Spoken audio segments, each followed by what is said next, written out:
Privetman qadrli lyubimchilarim. Bugun sizlar bilan Farg'onada zo'r bo'lgan, lekin lokatsiyasini topish qiyin bo'lgan o'quv markazi haqida gaplashamiz. Qani ketdik. O'zi ham bor, topib borguncha charchab ketdim. Shunda ikkinchi etajga chiqib borish kerak ekan, oqtarib qaranglar.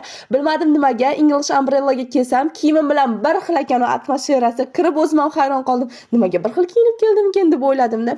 Shunday kirishim bilan atmosfera prosta bomba, o'zimga yoqdi. Kirib kelsalaring sizlarni reseption kutib oladi. Undan tashqari bitta o'quvchiga ikkita o'qituvchi to'g'ri keladi dars berish uchun, bitta yordamchi, bitta asosiy. Undan tashqari bu o'quv markazida o'zini yaratgan kitobi bor ekan. O'quv markazidagi ta'lim dasturini Oxford universiteti tashkillab berar ekan. Xonalarga kirib o'zim hayron qoldim. Har bitta o'quvchi uchun bitta stol. Hech kim bir-biriga xalaqit bermaydi.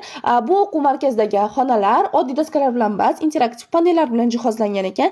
Ya'ni qishloqcha qilib aytganda aqlli doskalar bilan. Qaysi xonaga kirmay hamma xonada dars bo'layotgan ekan. O'zim ko'rib hayron qoldim. O'rtoqlar, bilasizlarmi, bitta guruhda 15 tadan ortiq bo'lmagan o'quvchilarga dars berilar ekan. O'zida juda yaxshi bilasizlar, o'quvchi soni qancha kam bo'lsa, bilim sifati shu daraja yuqori bo'ladi. Aytgancha, bu o'quv markazida o'quvchilar uchun zo'r imkoniyatlar yaratilgan ekan. Har bitta o'quvchiga shaxsiy kabinetlar ochilar ekan. Menga eng yoqqani bu yerdagi har bitta xona Amerikadagi shtatlar bilan nomlangan ekan. Xuddiki kichkina Amerikaga tushib qolgandek bo'lasizlar. Umbrella English'dagi o'quvchilar ball yig'ib, yiqqan ballarini kitobdan tortib toki iPhone 6 Pro Max gacha almashtirsa bo'lar ekan. Zo'r-a? Manzilimiz Farg'ona shahar Sidafda chap tomonida, People'sda 2-qavatida. Kelinglar, hammalarni kutib qolamiz.